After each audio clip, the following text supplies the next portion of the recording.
Imaginen por un momento que sostienen en la mano un pequeño trozo de metal del tamaño de un guisante. Una bolita opaca, sin nada especial a simple vista, que cabe entre el pulgar y el índice. Ahora imaginen que esa bolita vale más que una villa en la costa del Mediterráneo, más que una colección de Ferraris, más que un avión decente, $200,000 por gramo. No por kilogramo, no por onza, sino por gramo. Por una pizca que pesa menos que un clip de papel. Y eso está muy, muy lejos de ser el metal más caro del planeta.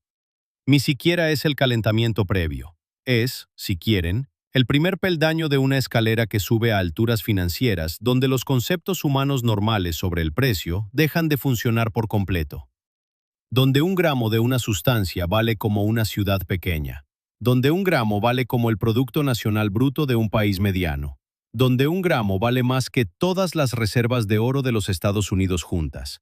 Eso es el californio. Eso es el rodio. Eso es el osmio. Eso es la antimateria. Son las sustancias más caras del universo, y cada una cuenta su propia historia.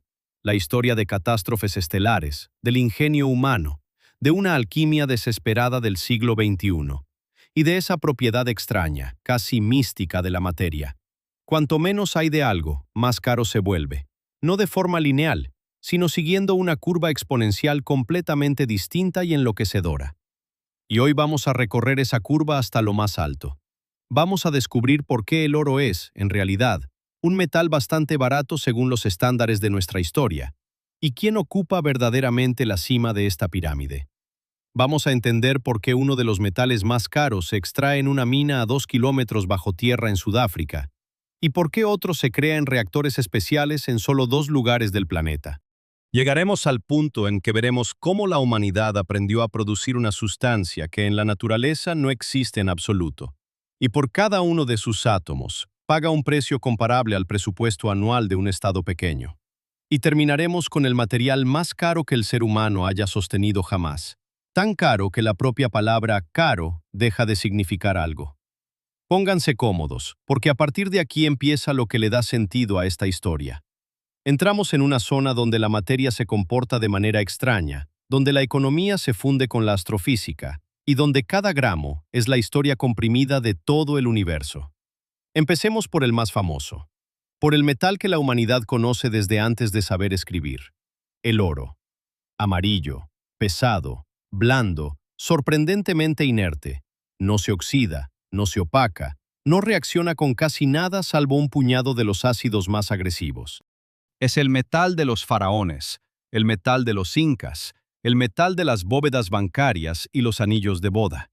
El metal por el que se descubrieron continentes, se iniciaron guerras, se destruyeron civilizaciones.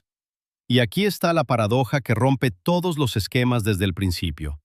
En la lista de los metales más caros del planeta, el oro no ocupa ni siquiera un lugar entre los 5 primeros. Hoy, en el año 2026, un gramo de oro cuesta aproximadamente $150. Un precio serio, nadie lo discute. Pero comparen, un gramo de oro, $150, un gramo de platino, unos $70, y un gramo de rodio, del que hablaremos en detalle pronto, decenas de miles de dólares. El oro, en ese contexto, parece azúcar en el supermercado. ¿Por qué? Sigan la lógica.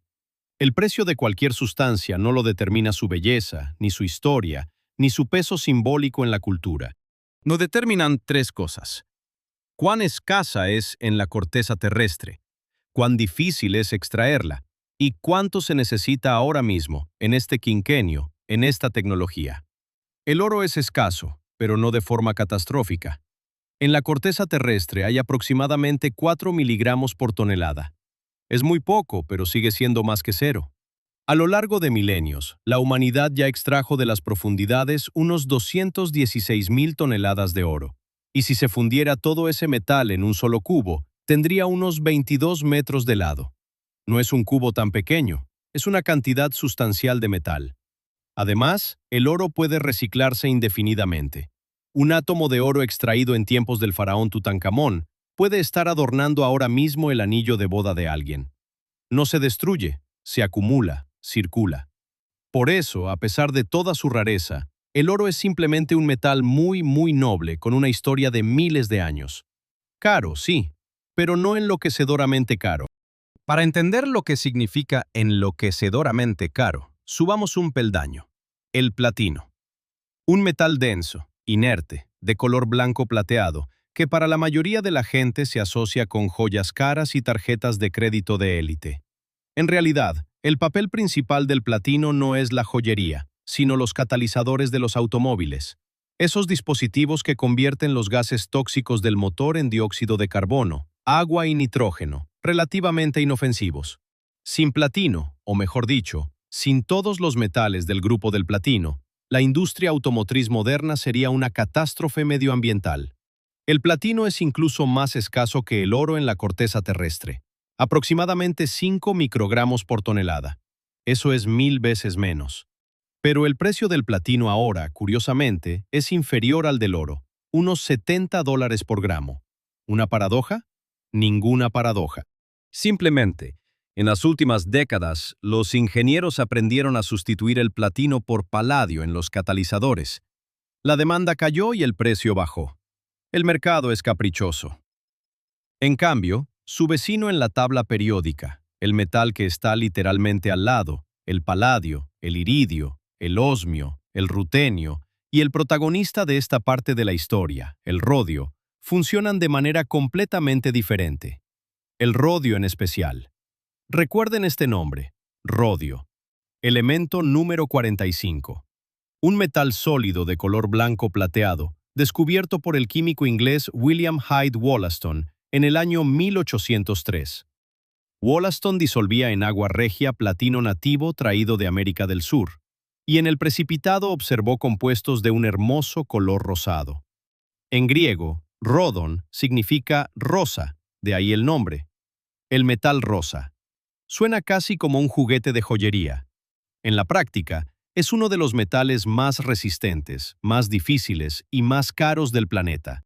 En el año 2021, el precio del rodio alcanzó un máximo histórico absoluto, casi $30,000 por onza Troy, es decir, unos $960 por gramo. Fue una auténtica histeria del mercado, provocada porque Sudáfrica, que concentra alrededor del 80% de la producción mundial de rodio, redujo temporalmente su producción durante la pandemia.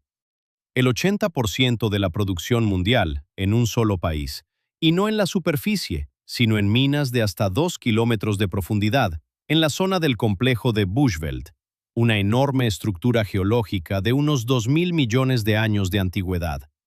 Este lugar, donde hace mucho tiempo, en una época en que la vida en la Tierra existía solo como tapetes microbianos en los océanos, una colosal intrusión magmática penetró en las entrañas del planeta. Un flujo fundido que se enfrió lentamente durante millones de años, y al hacerlo, separó los metales por densidad. Los metales pesados del grupo del platino se depositaron en determinadas capas. Esas capas son hoy el yacimiento más rico de rodio y platino en todo el mundo. Y hacia allá, kilómetros bajo tierra, descienden los mineros en condiciones inhumanas. La temperatura en los frentes de trabajo llega a 50 grados, la humedad roza el 100%, y de 1 tonelada de roca extraída se obtiene exactamente 1 gramo de rodio. 1 gramo. De 1 tonelada. Eso significa que para producir 1 kilogramo de este metal, hay que llevar a la superficie 1000 toneladas de mineral, triturarlo, enriquecerlo, procesarlo químicamente y al final obtener un trozo que cabe en una cucharilla de café. ¿Para qué tanto sufrimiento? ¿Por qué la humanidad se empeña en meterse en las profundidades de la Tierra por este fantasma rosado? La respuesta está de nuevo en los catalizadores, pero en una versión más exigente. El rodio es el único metal capaz de transformar los óxidos de nitrógeno en nitrógeno gaseoso inofensivo a las temperaturas a las que funcionan los motores de combustión interna modernos. Sin rodio, es imposible cumplir las normas medioambientales de la Unión Europea. Sin rodio, los gases de escape de miles de millones de automóviles se convertirían en smog ácido sobre todas las megalópolis del planeta. Es algo poco conocido, pero el hecho es innegable. Ese fantasma rosado procedente de las profundas minas sudafricanas es uno de los guardianes más silenciosos del aire que respira nuestra civilización. Está en cada coche que pasa por su lado ahora mismo en la calle. Unos pocos miligramos por vehículo. Y por esos pocos miligramos, los fabricantes de automóviles pagan sumas tales que la propia economía de la industria automotriz lleva 20 años girando en buena medida alrededor de las fluctuaciones del precio del rodio en la Bolsa de Metales de Londres. Pero si el rodio es el fantasma rosado, su pariente más cercano, el iridio, es el gladiador gris. Elemento número 77. Uno de los metales más densos del universo. Su densidad es de unos 22,5 gramos por centímetro cúbico. Un cubo de apenas 10 centímetros de lado pesaría 22,5 kilogramos. Levantar un cubito de iridio del tamaño de un paquete de cigarrillos sería como levantar una mancuerna considerable. El iridio es increíblemente refractario, increíblemente resistente a la corrosión, no reacciona con casi nada, no puede disolverse en ácidos comunes ni fundirse en un horno ordinario. El precio del iridio en el año 2026 ronda los $278 por gramo, pero eso es en tiempos tranquilos. En momentos de escasez, sube significativamente más. Y aquí comienza una historia de la que casi nunca se habla en voz alta, pero que para mí es una de las páginas más poéticas de la geología. El iridio en la Tierra prácticamente no existe.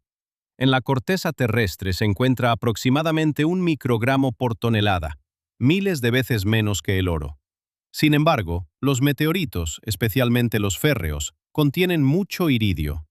Cuando nuestro planeta se estaba formando, era una bola fundida, y todos los metales siderófilos pesados, los que aman el hierro, se hundieron hacia su centro junto con el hierro y formaron el núcleo. El iridio fue allí. También fue allí casi todo el oro, el platino, el paladio y el rodio. El oro que extraemos hoy en las minas y el iridio que a veces se encuentra en las capas superiores de la corteza terrestre son en su mayor parte resultado del bombardeo tardío, polvo y fragmentos de meteoritos que cayeron sobre el planeta ya enfriado durante los primeros 500 millones de años de su existencia. Lo que extraemos de la Tierra no es terrestre, es cósmico. Y aquí llega el episodio más famoso en la historia del iridio. En 1980, padre e hijo, el físico Luis Álvarez y el geólogo Walter Álvarez, publicaron un artículo que sacudió al mundo científico.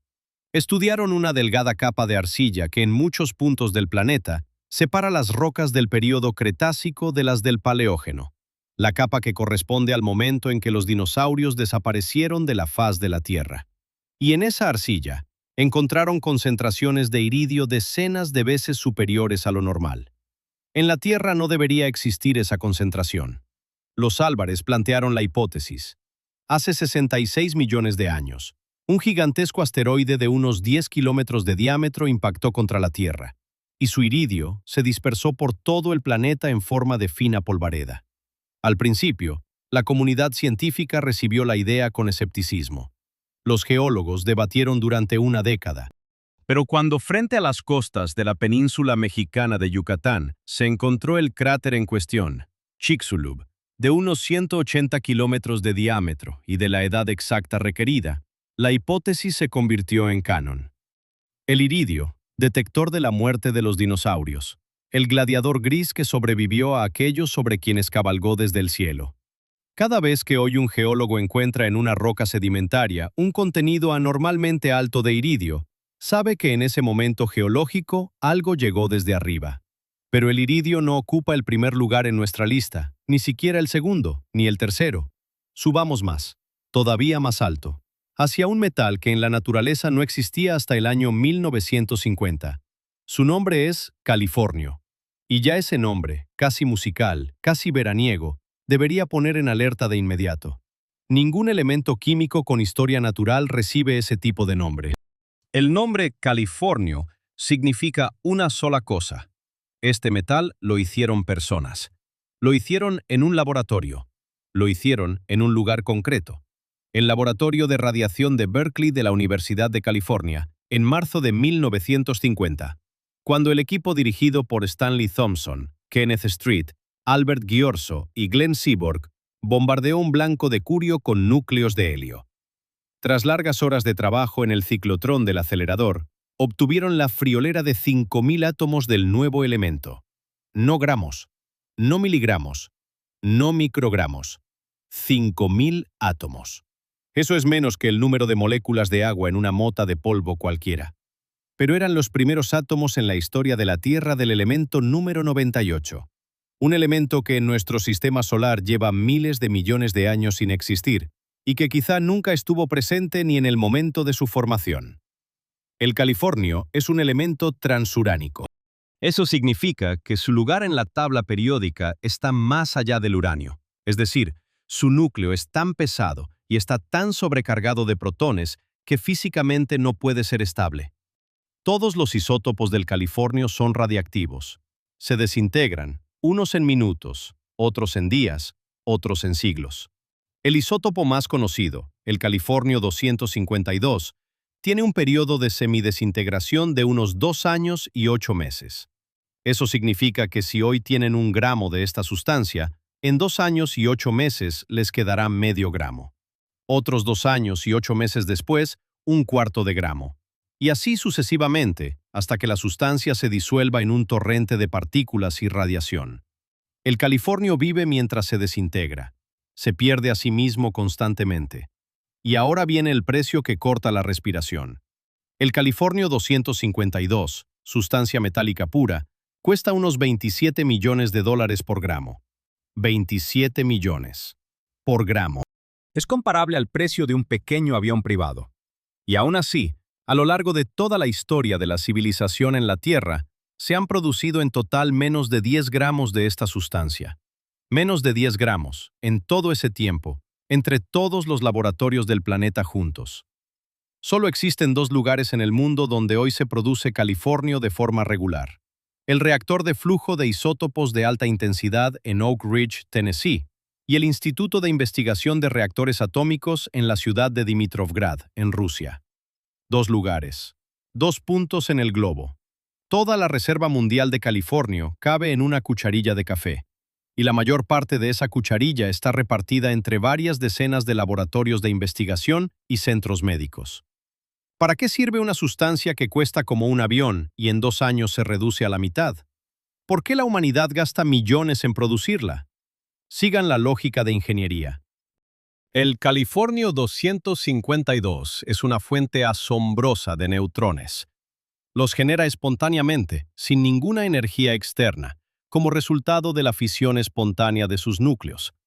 1 microgramo de esta sustancia emite unos 2.800.000 neutrones por segundo, sin cables, sin fuente de alimentación, sin mantenimiento.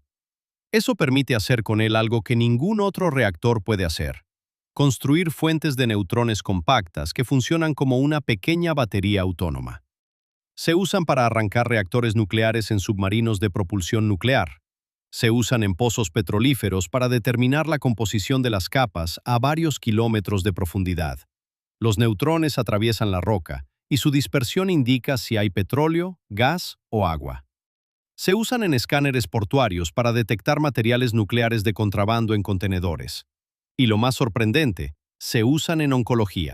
En algunas clínicas del mundo, en casos muy específicos, se coloca una pequeña cápsula de californio directamente dentro del tumor, y el flujo de neutrones destruye las células cancerosas con mucha más eficacia que la irradiación de rayos X convencional. Este tratamiento se llama braquiterapia de neutrones, y cada una de esas cápsulas microscópicas es una sustancia que nació en un reactor, pasó por cientos de etapas de separación y fue entregada al hospital con las mismas precauciones que si fuera un código secreto de lanzamiento.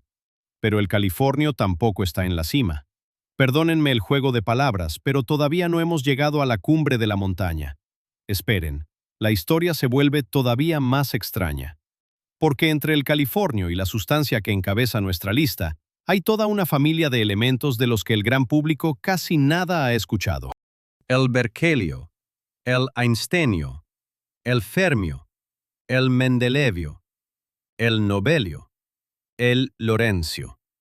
Todos descubiertos después de la Segunda Guerra Mundial. Todos existentes solo en forma de microgramos o incluso de átomos individuales. Y todos, por lo general, más raros y más caros que el californio. El einsteinio, por ejemplo, fue detectado por primera vez en las cenizas radiactivas tras la explosión termonuclear en el atolón Enewetak en 1952. Literalmente nació en la bola de fuego de la primera bomba de hidrógeno. Cuando los científicos recogieron unos pocos átomos de esa sustancia de las cenizas, comprendieron que tenían en sus manos el producto de la explosión más potente que la humanidad había provocado jamás. El einstenio 253 tiene un período de semidesintegración de unos 20 días.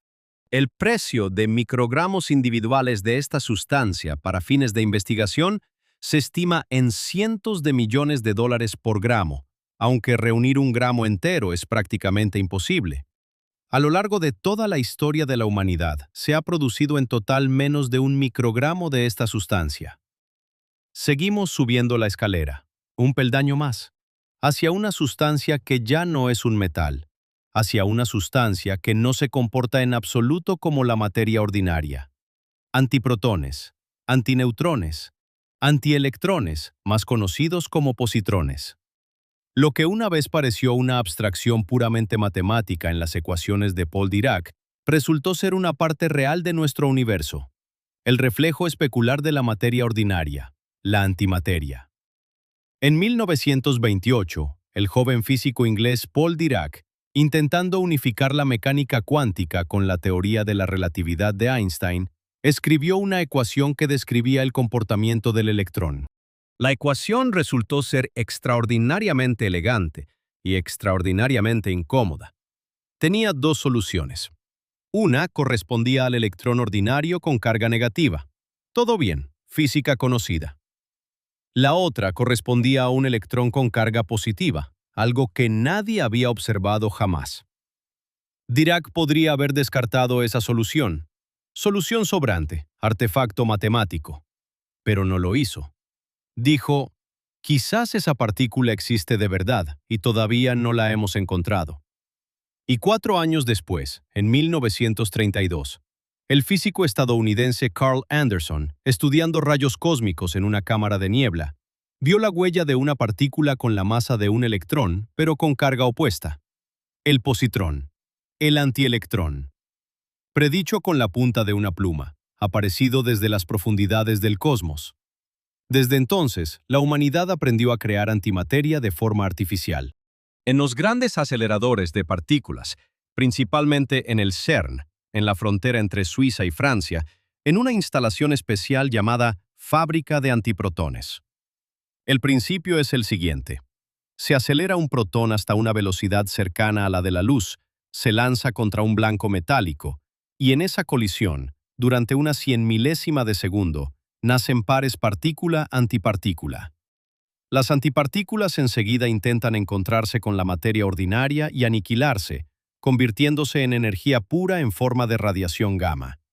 Por eso hay que atraparlas de inmediato en una trampa magnética, enfriarlas hasta casi el cero absoluto y mantenerlas en un vacío total para que no toquen las paredes del recipiente.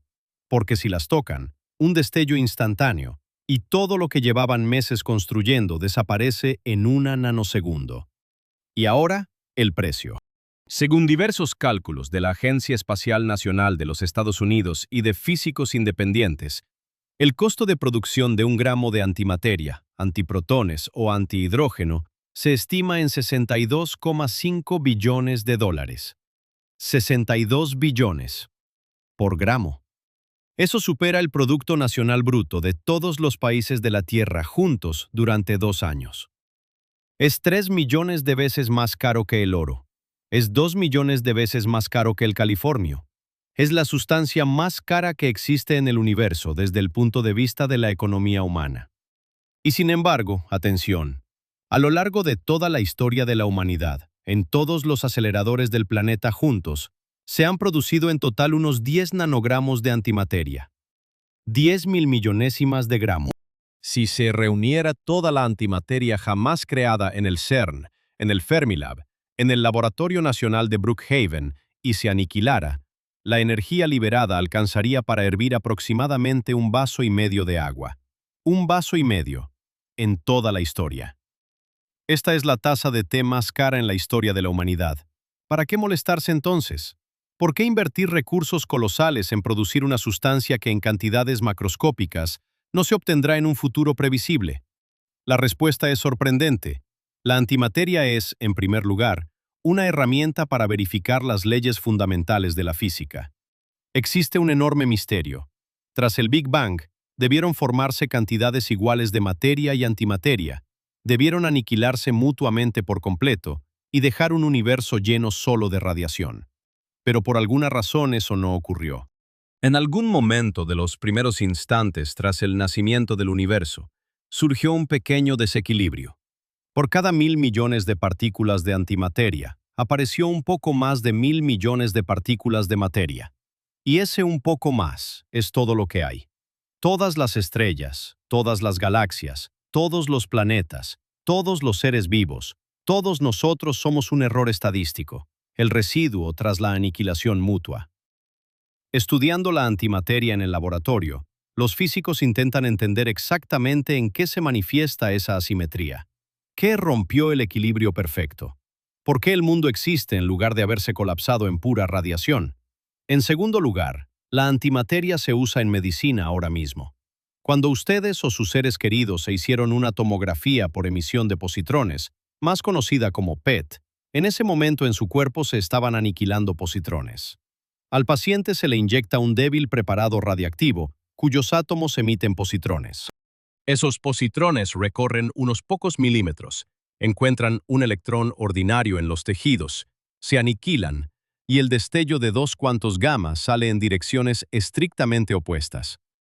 Los detectores alrededor del cuerpo del paciente captan esos cuantos, el ordenador reconstruye el punto donde se produjo el encuentro, y el médico ve un mapa tridimensional del metabolismo del organismo. Puede distinguir, por ejemplo, dónde están activas las células del tumor y dónde está el tejido normal. Esto salva vidas. Cada día. Y en la base de todo esto está la sustancia más cara del universo. En tercer lugar, y esta es la parte más fascinante, la antimateria se considera un combustible teórico para viajes interestelares. En la aniquilación completa de 1 gramo de antimateria con 1 gramo de materia ordinaria, se libera una energía equivalente a la explosión de aproximadamente 43 kilotones de TNT. Eso es 3 veces más que lo que explotó sobre Hiroshima, de 1 gramo. Si se aprendiera a almacenar la antimateria de forma estable y a liberar su energía de manera controlada, eso sería una propulsión de densidad energética increíble. Una nave espacial propulsada por antimateria podría llegar a la estrella más cercana, Próxima Centauri, en décadas, no en miles de años. Pero para eso se necesitan kilogramos de antimateria. Y nosotros, en toda nuestra historia, hemos producido 10 nanogramos. La diferencia es de 10 billones de veces. Eso ni siquiera es un abismo. Son 2 dimensiones de existencia distintas. Vivimos tiempos apasionantes, amigos. Tiempos en que la humanidad es capaz de crear partículas que en la naturaleza del universo solo existen en el momento de la colisión de rayos cósmicos con las capas superiores de la atmósfera, y que hemos aprendido a capturar, retener, estudiar y fotografiar. En el año 2011, en el CERN, se logró retener por primera vez átomos de antihidrógeno, átomos compuestos por un antiprotón y un positrón, en una trampa magnética durante 1000 segundos. 17 minutos. Son los 17 minutos más largos en la historia de la física de la antimateria. 17 minutos durante los cuales existió en la Tierra algo que en nuestra mitad del universo no existe en ningún lugar, salvo en los destellos instantáneos de los rayos cósmicos. Y cuando se tiene en mente esa cifra, 62 billones por gramo, todos los demás precios empiezan a parecer una broma. $200.000 por gramo de osmio 187, una cantidad ridícula. $750.000 por gramo de paladio 108 purificado hasta una pureza isotópica. Dinero de bolsillo. Incluso 27 millones por gramo de californio es, perdónenme, una nimiedad que ni merece atención. Pero entre el californio y la antimateria, hay otro protagonista del que no podemos dejar de hablar. Está justo en el medio de nuestra escala, y su historia es quizás la más terrible y la más instructiva de todas. Este protagonista nació en cenizas radiactivas, en el paisaje montañoso de la Polinesia, y su descubrimiento está directamente ligado a las explosiones más potentes que la humanidad haya provocado jamás. Este protagonista es el Fermio 257, un isótopo que lleva el nombre del físico italiano Enrico Fermi. Y debo contar por separado cómo el Fermio llegó a nuestro mundo, y por qué su primer descubrimiento se convirtió en uno de los hallazgos científicos más rigurosamente clasificados del siglo XX, porque es una historia en la que se entrelazan la Guerra Fría, las armas termonucleares, el genio de los científicos y la irónica tragedia del progreso científico. El 1 de noviembre de 1952, a las 7:15 de la mañana en hora local, en el pequeño atolón Enewetak, en el sur del Océano Pacífico, se produjo una explosión que cambió la física para siempre. Fue la operación Ivy Mike, la primera prueba en la historia de la humanidad de un dispositivo termonuclear. La energía de la explosión fue de aproximadamente 10,4 megatones, equivalente TNT, 700 veces más que la energía de la bomba lanzada sobre Hiroshima. La pequeña isla de Elugelab, donde estaba instalado el dispositivo, simplemente desapareció. En su lugar quedó un cráter de unos 50 metros de profundidad y casi 2 kilómetros de diámetro. Y en esa herida geológica, en la arena de coral mezclada con polvo radioactivo, quedaron grabadas las huellas del nacimiento de nuevos elementos. Cuando los aviones de reconocimiento de la Fuerza Aérea de los Estados Unidos sobrevolaron la nube en forma de hongo y recogieron muestras de los filtros de aire, esos filtros llegaron al laboratorio de radiación de Berkeley, y allí, analizando los residuos radiactivos átomo por átomo, el equipo dirigido por Albert Ghiorso descubrió algo completamente inesperado: rastros de elementos con números atómicos 99 y 100. El einstenio y el fermio nacieron directamente en la bola de fuego de la explosión termonuclear, en el momento en que la densidad del flujo de neutrones alcanzaba valores que en la naturaleza solo se dan en el interior de las supernovas. Un núcleo de uranio, inmerso en ese flujo, conseguía absorber 16 neutrones seguidos en nanosegundos antes de desintegrarse, algo que en los reactores normales requiere meses de reacción en cadena. El descubrimiento se mantuvo en secreto durante varios años. Los Estados Unidos no querían que la Unión Soviética supiera qué condiciones físicas se alcanzaban en sus bombas de hidrógeno. Solo en 1955 se publicó el artículo y el mundo científico supo que teníamos dos nuevos elementos y que ambos eran hijos del fuego nuclear. El fermio 257 es hoy uno de los isótopos más caros que existen en la Tierra. Se obtiene en cantidades extremadamente pequeñas en reactores especiales de alto flujo, y el precio por gramo se estima en decenas de millones de dólares, aunque reunir el gramo en sí es prácticamente imposible. A lo largo de toda la historia de la humanidad, se ha producido en total menos de 1 microgramo de esta sustancia. Pero el fermio importa no por su valor económico, importa porque marca un límite físico. Todos los elementos más pesados que el fermio no pueden obtenerse mediante la captura secuencial de neutrones en un reactor. Sus núcleos se desintegran más rápido de lo que pueden capturar el siguiente neutrón. Para ir más allá, hacia el mendelevio, el novelio, el lorentio y siguientes, hay que bombardear con iones pesados, acelerar núcleos enteros y hacerlos colisionar entre sí. Es decir, el fermio es la última puerta por la que todavía se puede pasar por la vía ordinaria de las reacciones nucleares. Más allá empieza la física de aceleradores, y allí cada átomo de un nuevo elemento es un acontecimiento por sí mismo, un titular en la prensa científica. Y aquí merece la pena detenerse y hablar del coste humano de toda esta alquimia del siglo XXI. Porque cuando hablamos de 27 millones de dólares por gramo de californio, o de 62 billones por gramo de antimateria, solemos pensar en dinero y en tecnología. Pero detrás de cada gramo de estas sustancias, hay personas que trabajaron con ellas con sus propias manos, sin comprender plenamente el peligro, sin la protección moderna. Marie Curie, que descubrió el polonio y el radio, llevaba tubos de ensayo con radio en el bolsillo de su bata de laboratorio. Le gustaba su brillo verdoso en la oscuridad. Murió en 1934 de anemia aplásica, una enfermedad de la médula ósea causada por años de exposición a la radiación. Sus cuadernos, sus muebles, Incluso su libro de cocina siguen siendo tan radiactivos que se conservan en la Biblioteca Nacional de Francia en cajas de plomo. Quien quiera trabajar con ellos debe firmar un consentimiento por escrito y usar un traje protector. Un siglo después de su muerte, el radio absorbido por el papel y la madera sigue emitiendo radiación. Este es su legado póstumo a la ciencia. Este es su precio póstumo. Enrico Fermi, en cuyo honor se bautizó el Fermio, murió a los 53 años de cáncer de estómago. Y muchos historiadores de la ciencia están convencidos de que la causa fue su trabajo con materiales radiactivos en Chicago durante la creación del primer reactor nuclear. Glenn Seaborg, uno de los codescubridores del plutonio y de muchos elementos transuránicos, vivió mucho, hasta los 86 años, pero también pasó gran parte de su vida en laboratorios de radiación. Y una de las leyendas cuenta que cuando los empleados de Berkeley celebraron que se bautizara con su nombre el elemento 106, el ciborgio, bromeó: «Soy el único hombre en la Tierra que puede recibir cartas en una dirección escrita con elementos de la tabla periódica.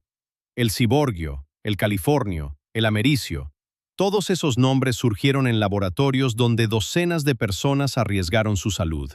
Saben, me entristece un poco ese pensamiento, que el avance del conocimiento material siempre se paga con el hígado de alguien, con la médula ósea de alguien, con los pulmones de alguien, y que cada microgramo de la sustancia más cara del mundo no es solo tecnología compleja, sino también un coste silencioso e invisible que pagan quienes están junto al reactor, junto al acelerador, junto a la celda radioquímica. Y ahora, subamos a la cima absoluta de la pirámide de precios, hasta donde la economía deja de ser economía y se convierte en una abstracción teórica, hasta donde la idea misma de comprar un gramo se vuelve absurda, porque la sustancia en cuestión existe en cantidades menores que cualquier cosa que podamos concebir como mercancía. Hablamos de la antimateria y de sus 62,5 billones de dólares por gramo. Esa es la cima de todos los precios existentes. Pero en esa cima hay una subcima. Hay un tipo concreto de antimateria que es incluso más caro, porque su producción es aún más difícil. El antihidrógeno.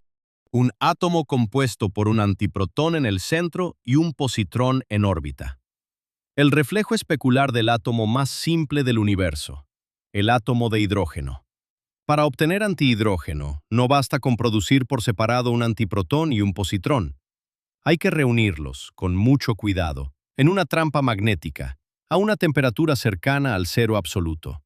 Y deben unirse entre sí formando un átomo neutro, sin aniquilarse con la materia ordinaria de las paredes de la trampa. En 1995, en el CERN, se observaron por primera vez 9 átomos de antihidrógeno. 9.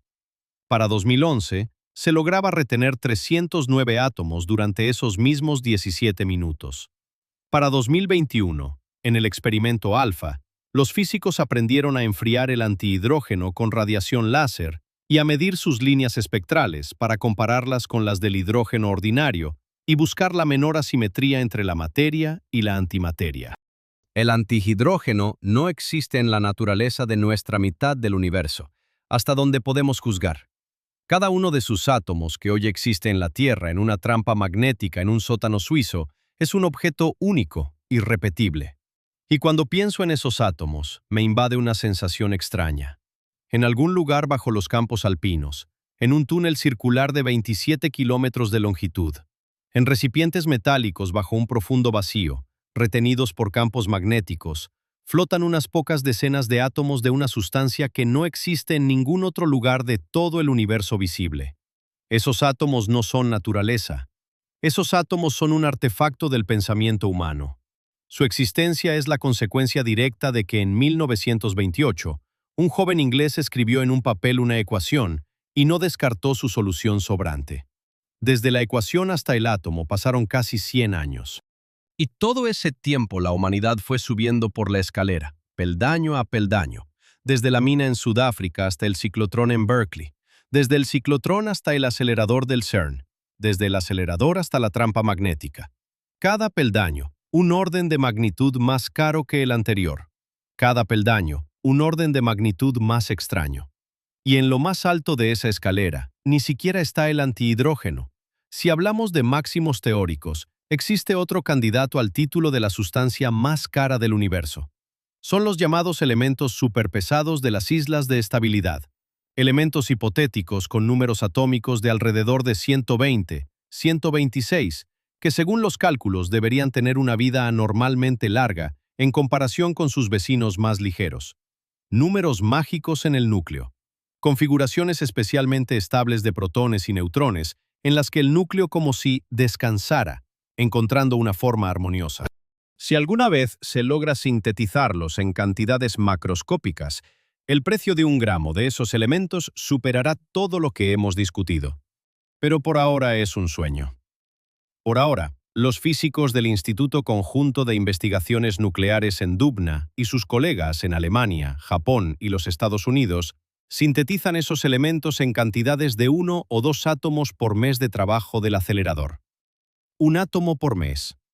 Si ese ritmo se tradujera en productividad, el precio de 1 gramo de esa sustancia quedaría fuera del alcance de cualquier moneda existente.